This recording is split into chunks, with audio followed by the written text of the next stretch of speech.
फैसल साहब ये बताइएगा सर, आने वाले इलेक्शंस में what do you think sir? Sindh तो जाहिर सी बात है आपके पास है, आपकी ख्वाहिश भी यही होगी और कोशिश भी होगी कि सिंध आपके पास रहे। विफाक में आपको लगता है कि आप लोग वजीर आजम बनाने की पोजीशन में आ जाएंगे? देखिए, हमने अपनी इलेक्शन मुहिम का आगाज आज सुबह से किया है। आप देख रहे हैं कि पंजाब में, जनूबी पंजाब में और खैबर पख्तूनख्वा में लोग पाकिस्तान पीपल्स पार्टी में शामिल हो रहे हैं। हमारी पूरी कोशिश है, हमारा पूरा टारगेट है कि हम नंबर गेम में बाकी जमातों से ज्यादा नंबर लें और हम इस मेरिट पे हैं कि हम हमारा जो है वो पार्टी से वजीर आजम हो, चेयरमैन बिलावल भुट्टो साहब हमारे वजीर आजम हो। तो जब इलेक्शन होगा, नंबर गेम का पता चलेगा, तो उसके बाद जो है फिर जो है हमारी सर शहबाज शरीफ साहब जब वजीर आजम बने थे ना, तो उनकी कैबिनेट ने जब हल्फ उठाया था तो उस वक्त बिलावल भुट्टो जरदारी साहब थे, लेकिन उन्होंने खारजा की कलमदान का हल्फ नहीं उठाया था। फिर आपने देखा होगा कि जनाब वो नवाज शरीफ साहब से मिलने के लिए गए थे और चहमगोइयां हुई थी, बल्कि अब तो ये ओपन सीक्रेट है, ये बात करने गए थे कि जनाब पंजाब के अंदर सीट एडजस्टमेंट होनी चाहिए और सिंध के अंदर मुस्लिम लीग नून को थोड़ी जगह मिलनी चाहिए। तो सर ये मुआहदा चलेगा या ये सब अब माजी का किस्सा हो गया? देखिए, हमारा कोई मुआहदा मियां नवाज शरीफ साहब के साथ बिलावल साहब का नहीं हुआ और हमने बिलावल साहब ने कोई किसी ऐसी शर्त पे ओथ नहीं लिया कि मुस्लिम लीग नून हमारे साथ सीट एडजस्टमेंट पंजाब में करेगी तो मैं ओथ लूंगा, अदरवाइज नहीं लूंगा। तो इशू से जो डिस्कशन थी और उनका विजिट था यूके का, उस पर वो गए थे और वापस आए थे। कोई ऐसा मुआहदा हमारा नहीं हुआ PMLN के साथ कि ऐसी कोई चीज होगी। इलेक्शन आ रहे हैं, पार्टी लीडरशिप ने फैसला करना है कि उन्होंने इत्तेहादी जमातों के साथ करना है, सीट एडजस्टमेंट करनी है या सोलो फ्लाइट करनी। और इस्तेहकाम पाकिस्तान के वाले से सर आपकी क्या राय है? जी, इस्तेहकाम पाकिस्तान के वाले से आपकी क्या राय? देखिए, इसमें मेजोरिटी मैं समझता हूँ कि 9% ऐसे लोग थे जो अपने माजी के जो इनका चेयरमैन था उसको कह रहे थे हमारी रेड लाइन है, और फिर रेड लाइन से वो एयरलाइन में बैठ गए और एयरलाइन से उनको एयर बस मिल गई अगली, तो फिर जो है पता नहीं क्या करेंगे। लिहाजा आप देखते हैं क्या होता है, ये पॉलिटिक्स है, देखते हैं कि फ्यूचर में क्या। सर आप पाकिस्तान पीपल्स पार्टी ने तो बेतहाशा अदवार देखे हैं, इसमें कोई शक नहीं है, और बेतहाशा पार्टियां जन्म में भी आए, उनको इनका जन्म भी हुआ, फिर इख्तिताम भी हो गया। What do you think sir, ये जहांगीर खान तरीन साहब की सरबराही में ये पार्टी बनी है, अगले इलेक्शंस में ये कहां खड़ी होगी?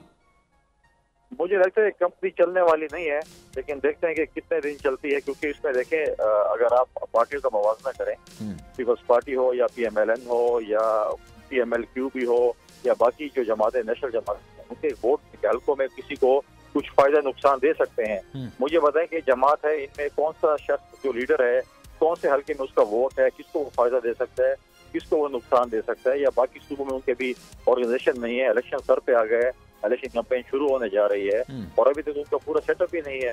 तो लिहाजा मुझे नहीं लगता कि कोई इतनी वो इसकी जो है कोई अच्छा सर, एक और बुनियादी सवाल, आपने बड़ी दिलचस्प बात की है, लेकिन इससे पॉइंट ही भी, पंजाब में 20 सीटों पर इलेक्शंस हुए थे, आपको याद होगा, और उस वक्त पाकिस्तान तहरीक इंसाफ से जो लोग अलग होते हैं, जिनको हम मुनहरिफ अराकीन कह रहे थे, उनके लिए मुस्लिम लीग नून ने बाकायदा तौर पर मुहिम चलाई थी और अपने कैंडिडेट्स खड़े भी नहीं किए थे, लेकिन उसके बावजूद PTI ने कामयाबी हासिल की थी। सर ये पिछले 6-8 महीने के अंदर ऐसा क्या हो जाएगा कि आपको लगता है कि PTI के कैंडिडेट्स को वोट नहीं पड़ेंगे और आप लोगों को या फिर मुनहरिफ अराकीन को या मुस्लिम लीग नून को वोट पड़ जाएंगे?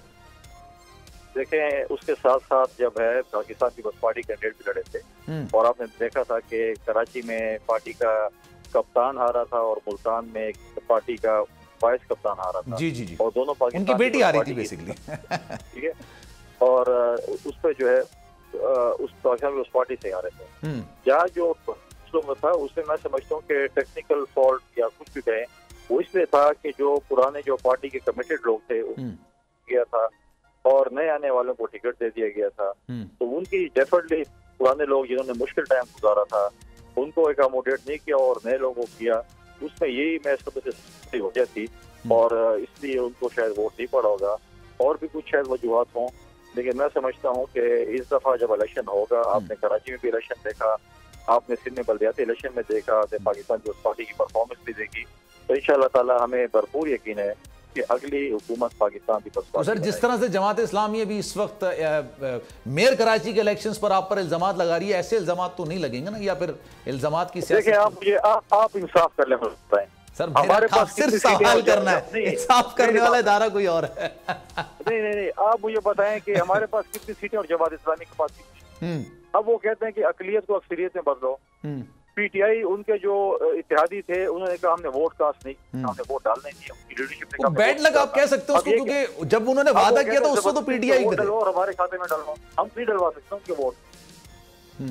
अब मेरे पास नंबर ही पूरे नहीं है, और मेरे पास नंबर नहीं है, लेकिन हमें आपने जो है ना मेयर बनने देना है। लेकिन वो एक सवाल कुंडी साहब ये वैसे उठ रहा था, मैं कराची की सियासत पे आखिरी सवाल आपसे कर रहा हूं कि वो जो 32 लोग माइनस हुए थे ना, वो एक सवाल था जो लोगों के जहन में आ रहा था, भाई कैसे होगा, क्यों होगा, किस तरह होगा। तो डालें ना, क्या आप समझते हैं 32 वोट पीटीआई वाले हमारे खाते में डालेंगे? वो हमारे साथ जन्नत में जाने को तैयार नहीं और हमें वोट डालेंगे। डाल इसको जमात इस्लामी को डाल, ठीक है सर, उनके साथ मीटिंग भी हुई। तेज हवाएं, समुद्री तूफान के खतरा, लेकिन इन सभी मुश्किलात से निपटते बोल निभा रहा है अपने सहाफती फराइज।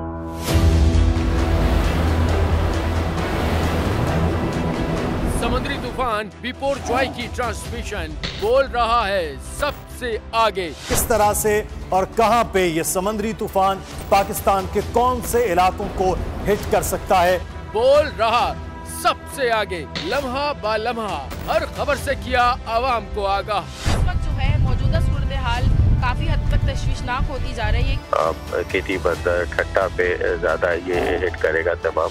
57% आवाम ने देखा बोल की स्क्रीन पर, क्योंकि बोल है सबसे पहले सबसे आगे। सब्सक्राइब करें और बेल दबाएं ताकि कोई खबर रह न जाए।